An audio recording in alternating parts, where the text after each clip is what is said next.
Hello everyone, welcome to our channel Current Affairs Updated. This is me Madhu Joshi and today we are going to start our chapter number 2. Chapter number 2 talks about cultural changes, right? तो जैसे कि हमने first chapter में right structural changes के बारे में पढ़ा कि किस तरीके से बहुत सारे स्ट्रक्चरल चेंजेस आए राइट। जब कॉलोनियलिज्म आप देखते हैं तो उसके कारण किस तरीके के चेंजेस प्रोड्यूस हुए। अब उन चेंजेस के कारण आपका पूरा स्ट्रक्चर चेंज हो गया राइट। सो क्या आपको नहीं पता कि जो पूरा स्ट्रक्चर चेंज होगा तो आपका कल्चर भी चेंज होगा। तो इसलिए आज हम देखेंगे कल्चरल चेंजेस। तो कल्चरल चेंजेस में हम बात करेंगे किस तरीके से नॉर्म्स वैल्यूज है या फिर फैशन है वो चेंज होता रहता है राइट। बहुत सारी वैल्यूज है जिनमें चेंज आ गए। अगर हम जैसे आगे इंडियन थिंकर्स को पढ़ेंगे तो उसमें हम काफी अच्छे से पढ़ेंगे क्या वैल्यूज चेंज हुई हैं राइट। कैसे हम ट्रेडिशन से राइट मॉडर्निटी की तरफ आए हैं। तो बहुत सारी वैल्यूज हैं, बहुत सारे नॉर्म्स हैं, फैशन है, even body language they are saying कि चेंज हो गया राइट। सो ये बहुत सारे एस्पेक्ट्स हम इसमें पढ़ने वाले हैं। तो आइए इस चैप्टर को स्टार्ट करें। So today we are going to start our chapter number 3, that is the story of Indian democracy, and this is me Madhu Joshi.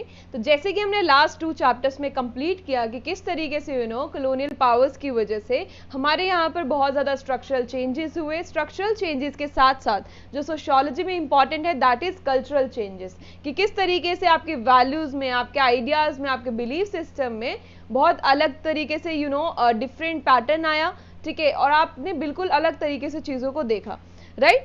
सो इसी तरीके से आज हम बात करने वाले हैं इंडियन डेमोक्रेसी की। जैसे कि मैंने आपको बोला कि आप अगर यूपीएससी प्रिपरेशन कर रहे हैं तो आपको ये काफ़ी इंटरेस्टिंग लगेगा बिकॉज आपने बहुत सारी चीज़ें अभी तक कंप्लीट कर ली होंगी राइट। सो पेपर 1 कंप्लीट करने के बाद जो आज का चैप्टर है, ठीक है, ये काफ़ी आपको ईजी लगेगा। तो आइए इसको स्टार्ट करते हैं। सबसे पहले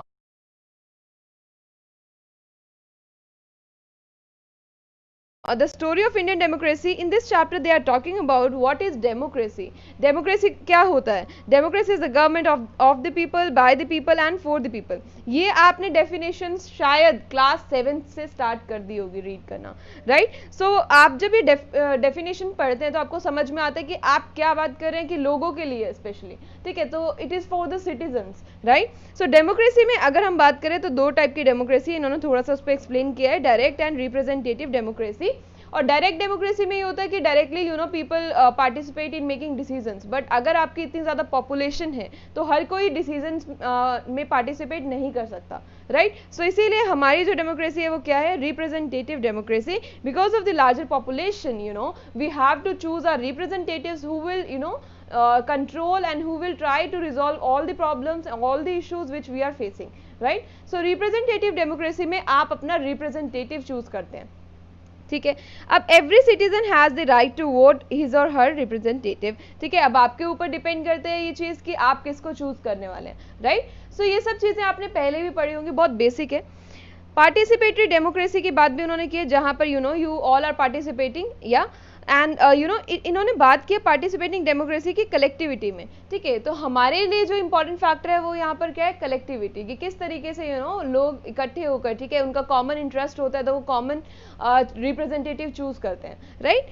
सो ये सब चीज़ें उन्होंने बताया। देन दे आर सेइंग कि आज के चैप्टर में हम क्या देखेंगे? We will look into Indian constitution, panchayati raj system and how competing interest functions. Okay, so Indian constitution के बारे में आज हम इतना ज़्यादा इस चैप्टर को इलाबोरेट नहीं करेंगे क्योंकि आपको ये बहुत सारी बेसिक चीज़ें जो आपको पता भी होंगी, अदरवाइज जब आप चैप्टर रीड करोगे तो आपको सब चीज़ें क्लियर हो जाएंगी राइट। सो इंडियन कॉन्स्टिट्यूशन के बारे में थोड़ा सा, और फिर पंचायती राज सिस्टम में कैसे वर्क करता है और कैसे कंपीटिंग इंटरेस्ट, मतलब डिफरेंट इंटरेस्ट है लोगों के और उसकी वजह से कॉम्पिटिशन बहुत ज़्यादा बढ़ गया। आइए इस चैप्टर को अब स्टार्ट करते हैं। अब देखो, द इंडियन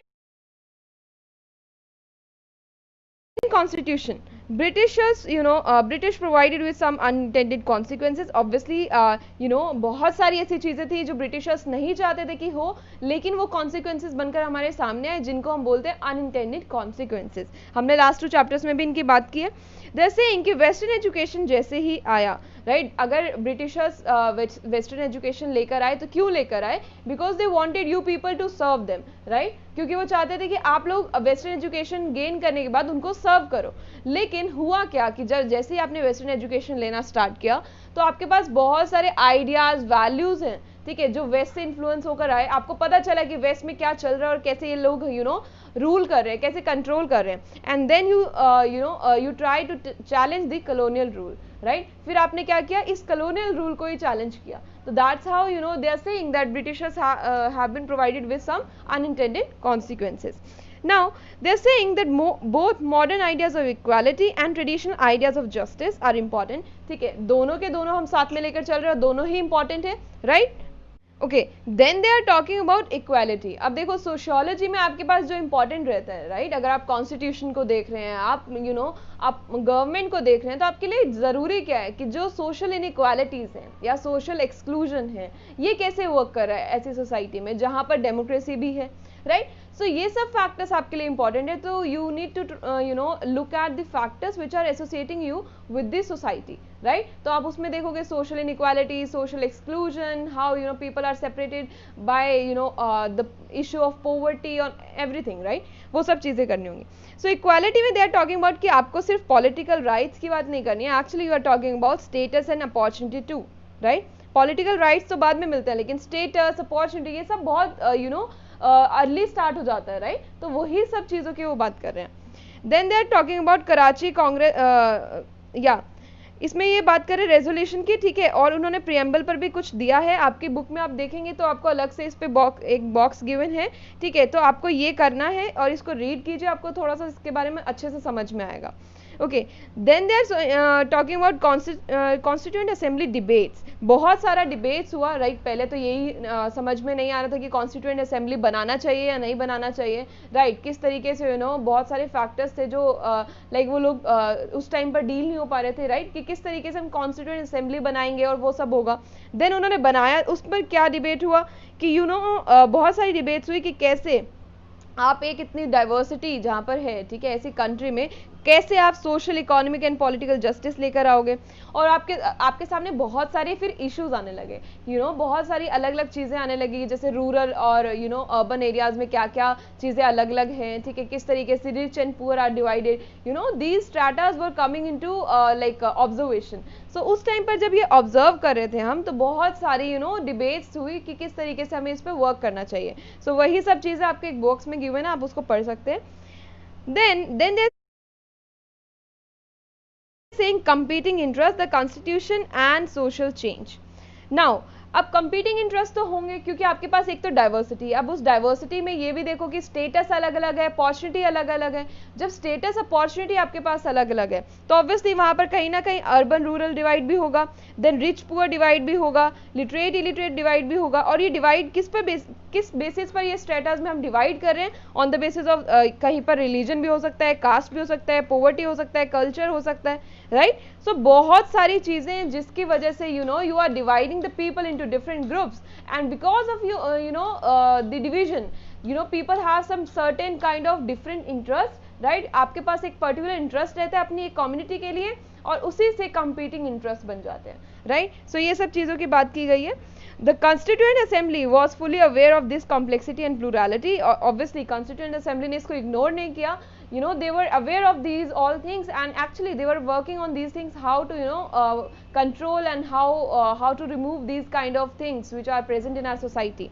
So उन्होंने उसके लिए क्या किया? They were aware of all the things, and that's how they they try to observe and they try to control the social exclusions, the social inequalities which are present in the society, and they move further to social justice, right. Then they are saying constitutional norms and social justice. Now what's the important thing, वो बोल रहे हैं कि किस तरीके से जो constitution है, ठीक है, वो ही आपके सामने एक नॉर्म बन के रह गया, राइट. अगर आप देखो कि आज आपके सामने लॉ भी है, जस्टिस भी है. लॉ क्या करता है? लॉ आपको गाइडलाइंस देता है कि आपको क्या चीज़ कैसे करनी है, राइट. इसके बाद आपके पास दो चीज़ें होती है, sanctions and rewards, right. Like sanctions में क्या होता है कि रिवॉर्ड्स होते हैं और पनिशमेंट होती है, राइट. अब आप कुछ अच्छा करोगे तो आपको रिवॉर्ड मिलेगा, राइट. अगर आप कुछ बुरा करोगे तो आपको पनिशमेंट मिलेगी. अब इसके लिए लॉज एंड प्रोसीजर्स हैं जो आपको बताते हैं कि आपको किस तरीके से आपकी सोसाइटी में क्या चीज़ करनी चाहिए और क्या चीज़ नहीं करनी चाहिए, राइट. सो ये सब कंट्रोल में है. तो लॉ आपको प्रोवाइड करता है कुछ गाइडलाइंस के साथ. Justice is a kind of sphere in which all are equal, right.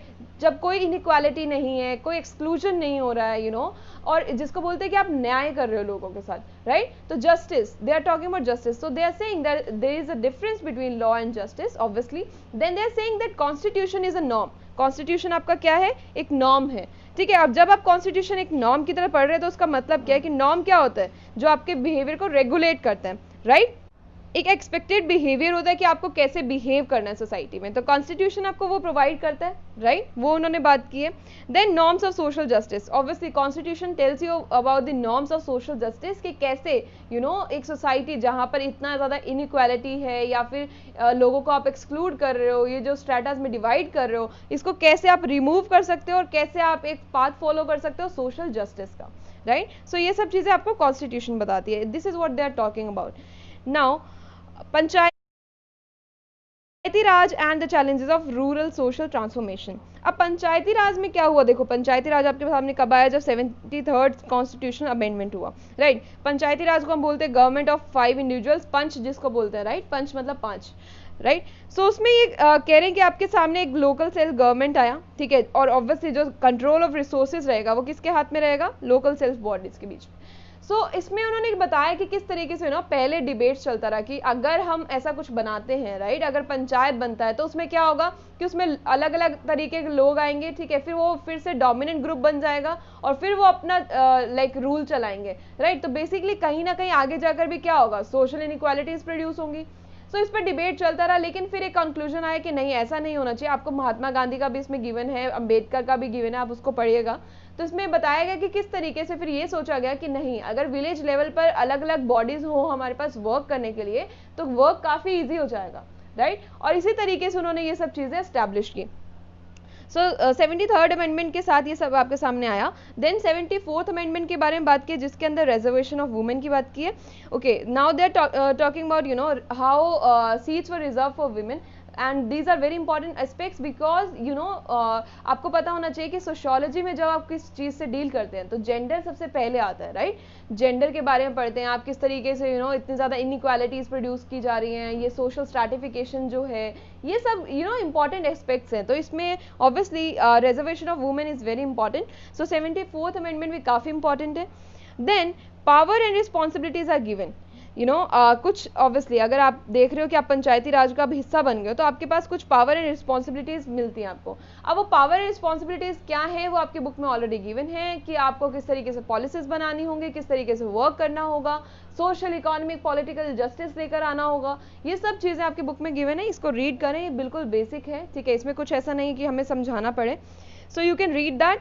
And then panchayati raj in tribal areas, इस सेक्शन में उन्होंने बात की कि ट्राइबल इंस्टीट्यूशंस जो होते हैं, अब ट्राइबल एरियाज में आपको पता है कि ट्राइबल पीपल जो होते हैं वो अपना एक अलग से कल्चर और अपनी जो आइडेंटिटी है वो मेंटेन करके रखना चाहते हैं। अब उस मेंटेनेंस के लिए they have some political institutions and they need not to be democratic, right, democratic होना जरूरी नहीं है। सो दे आर सेइंग कि उनके पास अलग अलग तरीके से अपना जो पॉलिटिकल इंस्टीट्यूशन है वो वर्क करता है, राइट। उन्होंने मेघालय का एक एग्जाम्पल दिया जहाँ पर खासिस, जयंतियाज एंड गारोज का उन्होंने बताया कि अलग से अपना एक ट्रेडिशनल पॉलिटिकल इंस्टीट्यूशन है, ठीक है, ये एग्जिस्ट करता है। तो ये चीज आप पढ़ सकते हो। देन डेमोक्रेटाइजेशन एंड इनइक्वालिटी, कहते हैं कि इनइक्वालिटी जो है, ठीक है, ऐसा है कि इनइक्वालिटी से क्या हो रहा है, डेमोक्रेसी जो है वो प्रॉब्लमेटिक वो प्रॉब्लम्स फेस कर रहा है। क्यों? क्योंकि इनइक्वालिटीज की वजह से डेमोक्रेसी अपना जो फंक्शन है वो फुलफिल ही नहीं कर पा रहा है। जब आप बोलते हो कि democratic representative democracy, that means the voice of all the citizens, right. लेकिन क्योंकि सोशल इनइक्वालिटीज हैं, डोमिनेंट ग्रुप्स हैं, this is a role of wealth, role of interest, right, इसकी वजह से there are social inequalities and through which you are denying some people their rights to raise their voice and also इस वजह से क्या हो रहा है कि कुछ लोग अपना डिसीजन ले ही नहीं पा रहे हैं, ठीक है, वो उनकी तरह कुछ हो ही नहीं रहा है सोसाइटी में, कुछ भी ऐसा वर्क नहीं है जो उनके अकॉर्डिंग हो रहा हो। सो ये सब बेस्ड है सोशल इनइक्वालिटीज पर। तो that means social inequalities are creating difficulties for democracy, right, for democratic government. Then they are talking about political parties, pressure groups and democratic politics. They are saying that political party क्या होता है, एक organization होता है towards achieving legitimate control of government through an electoral process, तो जिसके अंदर आप इलेक्ट करते हो लोगों को और रिप्रेजेंटेटिव आते हैं आपके सामने जो आपकी हर प्रॉब्लम्स का सोल्यूशन लेकर आना चाहते हैं, राइट, लेकिन ऐसा एक्चुअल में नहीं होता, right.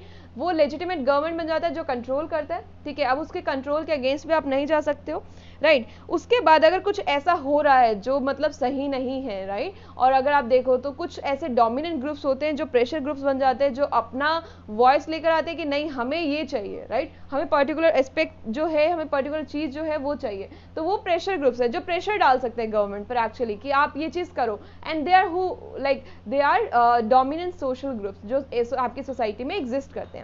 So you know these are very important aspects कि प्रेशर ग्रुप्स क्या होता है, पॉलिटिकल पार्टी किसको बोलते हैं, आप मैक्स वेबर की डेफिनेशन देख सकते हो पॉलिटिकल पार्टी की। You know there are different aspects of social inequality, social exclusion होता क्या है, राइट, हमने कहीं ना कहीं ये सब चीजें कवर की हैं। तो आप जब भी लास्ट लेक्चर्स लोगे और आप जब आगे पढ़ोगे तो आपको काफी इजी रहेगा, तो इसीलिए कंटिन्यूटी में चलें, ठीक है। अगर आपको कोई भी डाउट है तो प्लीज कमेंट सेक्शन में कमेंट कीजिए, आप पूछ सकते हैं। सेकेंडली आप टेलीग्राम पर हमें ज्वाइन भी कर सकते हैं। So thank you everyone for watching this lecture, and please do like share and subscribe, and please अगर आपको कोई भी डाउट है तो अपने मन में मत रखिएगा, ठीक है, उसको पूछो ताकि आप चीज़ों के साथ क्लियर होते जाओ, और आपको ये काफ़ी हेल्प करेगा आगे जाकर, यू नो, बिकॉज आपको आंसर्स राइट करने, और उसके अंदर आपका अगर एक भी डाउट है, particular doubt, you know, can destroy all the answers, right, तो आपको वो कभी भी ऐसा नहीं होना चाहिए कि आप डाउट्स लेकर चल रहे हो, सो you can ask us. Thank you.